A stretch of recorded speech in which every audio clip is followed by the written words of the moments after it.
Viewers, you have just witnessed Rai Vision Films Once Were Farmers, and you have seen how many houses has been demolished, the land has been taken away from them.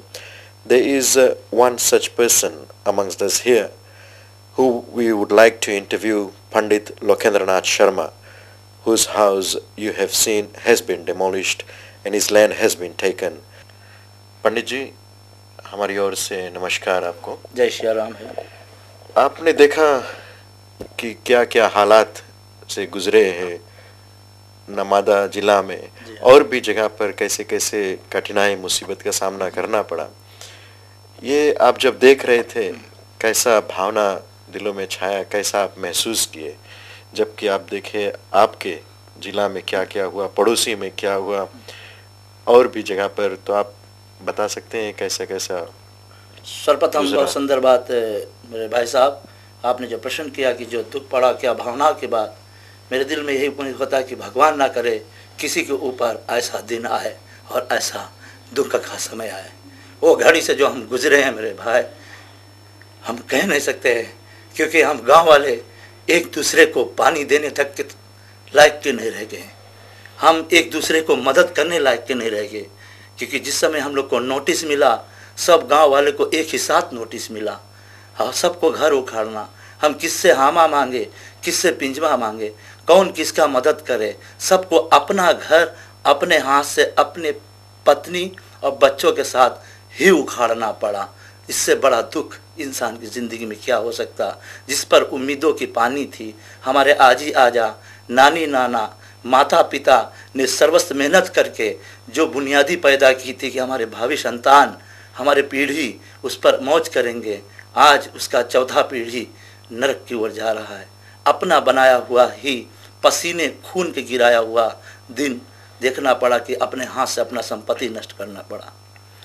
ये कब ऐसा notice आया? ये 1999 में हम लोग को मिला, तकरीबन अक्टूबर में। उससे पहले वाले जो किसान गए थे उन लोग को और 7 रोज़ का नोटिस, कोई 24 घंटा का मिला, कोई के 5 घंटा का मिला। लेकिन उस समय सरकार बन चुका था, मिलिट्री ने कुछ सहयोग दिया और कमांडर ने भी कुछ मदद किया, तो उन लोगों ने फिर बाद में थोड़ा थोड़ा हम लोग को समय पहले देने लगे। लेकिन फिर भी हम लोग का डेड नोटिस मिला था 31 दिसंबर 1999, मिडनाइट से पहले ज़मीन खलिया कर देना पड़ी। ये कितना दिन पहले आपको नोटिस मिला? हमको नोटिस 2.5 महीना पहले मिला। 2.5 महीना कोई समय नहीं होता, क्योंकि हम लोग को फिर जाकर ज़मीन खोजना, रहना, व्यवस्था करना एक बहुत बड़ा दिक्कत का समस्या उठाएं।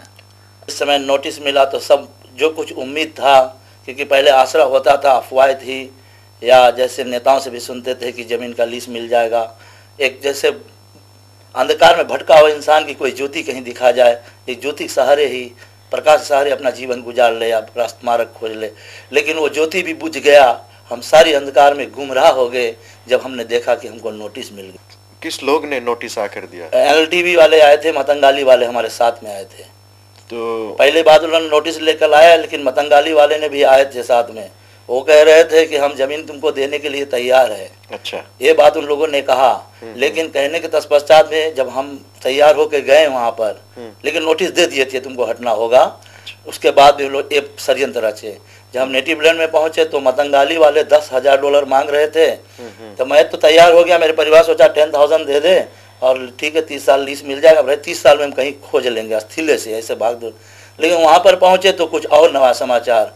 जब नेटिव लैंड ऑफिस में काउंटर पर हम खड़े हुए तो उन लोगों ने कहा हमें 15,000 नेटिव लैंड का होना चाहिए और 10,000 मतंगाली का। तो मैंने सोचा जिसका ज़मीन है वो तो 10,000 में राजी है, लेकिन बीच वाला जो है वो 15,000 मांग रहा है। तो 20 और 15,000 और 10,000 25,000 हो गया। ठीक है, 30 साल का लीज मिलेगा और उस पोता जो भरना पड़ेगा, पोता हो जाएगा $2,000। आप 30 साल से जोड़े $2,000 से तो 60,000 वो हो जाती है और 25,000 ये हो जाता है, सब मिलाकर 85,000। फिर उसमें और सूद? जी हाँ, वो तो सूद जो बैंक से लेंगे उसे मिलाकर 100,000 की मामला से ऊपर के। तो मैंने सोचा बेहतर है कि ये तो नरक में मेरे 3 पीढ़ी चले जाएंगे। मुझको सब, एक तो नोटिस, एक दूसरा बात है कि जब ये नंबर नोटों का आया मेरे सामने, मुद्रा की, पैसा की बात, तो इतना बड़ा बिजली मेरे शरीर पर गिरा कि हमारे पीढ़ियों का इतना गिराया हुआ खून पसीना आज हम ई लायक के भी नहीं रह गए। कि कुछ हमारे तरफ दे सके, 1 एकड़ जमीन या 1 आधे बीघा दे देते, भाई तुम लोग रहो बाकी सब हमारा, तो कबूल भी हो जाता। लेकिन सब जगह पे पैसा का इतना बड़ा बड़ा मुहरा खड़ा कर दिया है कि वो हमको चाहते ही नहीं। तो जब 31 दिसंबर 99 आया जी, तब फिर क्या हुआ उस दिन? सबसे बड़ी खराब रात्रि थी हमारी, दिवाली की रात्रि। सितंबर और अक्टूबर में दिवाली की रात आई। वो घटना मैं कभी नहीं भूल सकता हूँ, क्योंकि मैं जब पूजन कर रहा था शाम को, मेरी बीवी, मेरे एक बेटी एक बेटा मिलकर हम लोग भजन कर रहे थे। जब मैं लक्ष्मी मैया का पूजन कर रहा था, आरती गाने समय मेरी बीवी चिल्लाकर रोने लगी, और रोते रोते मुझे भी रोवाई आ गया, मेरा बेटा भी रोने लगा, मेरी बेटी भी रोई। मैं क्या बताऊं भाई, वो दिन हम सारी रात रोते ही रह गए, और रोते रोते मेरी बीवी जाकर खाट में सो गई, क्योंकि वो दिवाली आखिरी दिवाली थी। उससे आगे तो अपना ज़िंदगी की दिवाला है, एक अंधकार में ज़िंदगी है। सारी रात मेरी बीवी सो गई, मेरे बच्चे भूखे सो गए। मैं उसी लक्ष्मी माता की मूर्ति जहाँ दिया जला था, बाहर आंगन में एक भी दिया हम नहीं जला सके, क्योंकि जीवन अंधकार में था। हम रात भर भूखे सो गए, हंडी में जो खाना था वो धरे के धरे रह गए। हसारी गांव में जिनका रिजर्व नहीं था वो तो खुशियां मना रहे थे, उनके लिए दिवाली था। आज तक हमारा जीवन, हम परिवार घर से बेघर होकर आज बिखर गए हैं। मेरे भाई, वो इतनी बड़ी असर पहुंची है और कई पीढ़ी तक और पहुंचेगी। अच्छा पंडित जी, आपने कहा कि आपके परिवार, आप लोग बेघर हो गए। हाँ जी। तो हम देख रहे हैं आप अपने परिवार के साथ तो बेघर हो ही गए, आप परदेश में है। हाँ। तो कहाँ अभी आपके परिवार के लोग, सदस्यगण किधर है? जी हाँ, हमारे दोस्त थे, बाग शहर में रहते थे, दिनेश शर्मा। इस समय वो बाग टाउन काउंसिल काउंसलर है। दिनेश शर्मा के परिवार ने मुझे शरणागत किया, शरण दी मेरे परिवार के। इस समय वारंडोली बाह में नबातू स्ट्रीट पर मेरी पत्नी और मेरे बच्चे उस परिवार के साथ में रह रहे। छोटी बेटी का विवाह हो चुका है, और मैं परदेश आया हूँ, क्योंकि परदेश में मैं पुरोहित था और साथ में किसान था। तो वहाँ पर तो पढ़ाई का भी गिर पड़ा है, क्योंकि और किसानी तो चली गई है आमदनी। तो मैंने सोचा कि चलो, तो यहाँ पर एक मंडली को ज़रूरत था, उन्होंने नेगोशिएट किया, मुझसे बात किया, तो मैं यहाँ मंडली का सेवा कर रहा हूँ। मंडली वाले मिलकर कुछ धन राशि देते हैं, उससे मैं अपना भी खर्च चलाता हूँ, अपना परिवार का गुजर बसर कर रहा हूँ। अब ये ज़िंदगी कब तक चलेगी ये तो राम जाने। अच्छा, आपने देखा डॉक्यूमेंट्री में, आपके पड़ोस के भी लोग थे, आपने कई लोगों को जाना पहचाना। हाँ जी। उसमें से और भी आपको पता है कि कहाँ कहाँ आपसे पहले, आपके बाद में किधर चले गए? हाँ, पहले मैं जानता था रमेश चंद भाई जो था, और जगई फैमिली के जो है वो तो पड़ोस में रहने लगे हैं। और रमेश जो चंद है वो पहले रहता था तो वेगा में, लेकिन मैं फिल्म में देखा तो पता लगा रारावाई डैम में है। भाई साहब, आपको पता है एक आंधी की तरह चला, नमांदा के जैसे रामंजरू फैमिली वहाँ नीचे है। फिर और आगे जाओगे आप, नदी ऊपर पर महिपाल सिंह फैमिली था, और कितने भी बड़े बड़े परिवार थे। हम लोग सब वैसारू के नेटिव लोग थे, यानी हमारे आजी आजा ने, नानी नाना ने आकर गिरमिट कमाया वैसारू में। नमांदा वैसारू का एक गांव है। फिर बाद में चलकर जब रातूमारा सरकार आया तो चीनी की मांग बहुत ज़्यादा हुई। लाइसेंस कॉन्ट्रैक्ट पर नमांदा के ज़मीन को उसने उठाया, ठीक, आबाद करो जितना गन्ना बो, तो लीज उठने लगी। तो वैसारू गांव के लोग ही सब नमांदा में जाकर बसे। नमांदा एक वीरान जगह था, उसको इतना चमन वहाँ के भारतीय लोगों ने बनाया कि बुलडोज़र चलाए, रिपा चलाकर बड़े बड़े चट्टान को निकाला गया, नदी नाले खोदवाए गए, ड्रेनेज किया गया, फिर माल लगाया गया, गन्ना बोया गया, रास्ता बनाया गया, फीडर रोड बना, जहाँ जहाँ आयरिश क्रॉसिंग बना, वाटर टैंक लगाया गया, पानी के लिए पाइप रईसबो जो था सब किसानों ने खर्च करके, एडवाइजरी काउंसिल के घर घर में पाइप लग चुका था। बिजली का व्यवस्था हम सब, मैंने $1400 भरा था, $1400 भरा था FEI को लाइन खींचने 2 पोस्ट के लिए। मैंने $600 भरा था पाइप लाइन के लिए।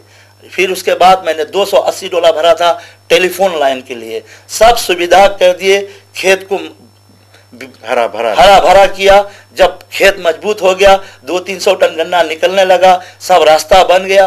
मतलब कि जब क्रीम खाने का समय आया, माखन खाने का समय आया, तो ये आदिवासियों ने कहा जमीन हमारा है, तुम ले लो। बस नमांदा है, टुललिया नेंडी है, कुछ भारतीय लंबासा में।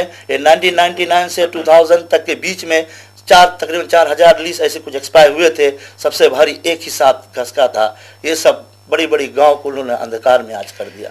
तो अभी जो नमादा में आप लोग जो विशाल द्वीप, हाँ, अच्छी जगह थी, सभी कुछ हरा भरा था, हाँ, अब वो देखे हैं किस हालत में हो गया है। वो तो अंधकार हो गई। बड़ी सुंदर गांव थी, कहीं पे किसान के बच्चे खेत जोतते थे तो भजन गाते थे, कोई घर पर ढोलक बजता था, दूर पर कहीं कोई बांसुरी बजाता था। हमारे दक्षिण प्रांत वाले कभी कभी शहनाई छेड़ देते थे, ट्रेनिंग करते थे घर पर ना, तो सब आवाज़ ऐसे गूंज रही थी। और किसी के घर पे चले जाओ, खाना पानी का, भोजन पानी, हंडी मांग लो, $10-20 पैसा का जरूरत। बड़ा प्रेमी गाँव था, लेकिन वो प्रेम आज उजड़ कर हम लोग कहाँ से कहाँ चले गए मुझे मालूम नहीं आज तक कि नमादा के दूसरा भाई किधर गया। हम एक दूसरे रिंग करके पूछते, कांटेक्ट करते हैं, जैसे जिसको मिला, कोई रात को भगा, कोई दिन में चला। तो करीबन 4-5 साल अब हो गए जी, तो वो वीरान अब पड़ी है। हाँ, कुछ तो भी नहीं होता। ऐसा सुनते हैं, कहते हैं। 1-2 बार प्रदेश से मैं गया, लेकिन वहाँ जाने के दिल नहीं करता बिल्कुल, क्योंकि एक सदमा सा हो जाता है ना, स्ट्रेच से हो जाता है। अभी आप लोग पूछ रहे हो तो मुझे वो दुख आने लगता है। एक दिन का हादसा ऐसा हुआ कि जब मैं सब चीज़ बटोर रहा था तो मेरे पास एक गाय थी, लाली गाय दूध देती थी। वो गाय का हम परिवार ने सोचा क्या करे, कैसे दे, तो पड़ोसी गाँव में तो रिजर्व नहीं हुई थी, तो हमने सोचा गाय दे दे। तो मैं एक गरीब भाई था, सोचा गाय उसको वैसे दे दे। तो मैं आया, बोला देखो बिजन भाई, एक गाय तुम ले जाओ। जब गाय का रस्सी पकड़ाया, भाई हम आपको क्या बताएं, गाय मुझे ताक रही थी, और जब वो भाई खींच के ले जा रहा था, गाय रंबाते हुई गई। गौ माता के आंखों में से आंसू टपक रहा था, गौ माता के आंखों में से आंसू टपक रहा था। मुझे ऐसे लगा कि मुझे क्यों छोड़ रहे हो, मैंने क्या गलती की है। हनुमान जी का झंडा जब मैं नदी में ले जाकर छोड़ा तो मेरा दिल कलेजा फाट गया। हे धरती मैया, मैं तुमसे विदा हो रही हूँ, हे स्थान देवता, हम तुमसे विदा हो रहे हैं। बहुत बड़ा दुख, नहीं कह सकते, कोई शब्द नहीं बनता। मैंने खाली पानी भर कहा है, तिनका भर कहा है। भाई साहब, बहुत दुख का समय गुजारा गया। भगवान ना करे ऐसा दुख कभी किसी प्राणी के साथ आए।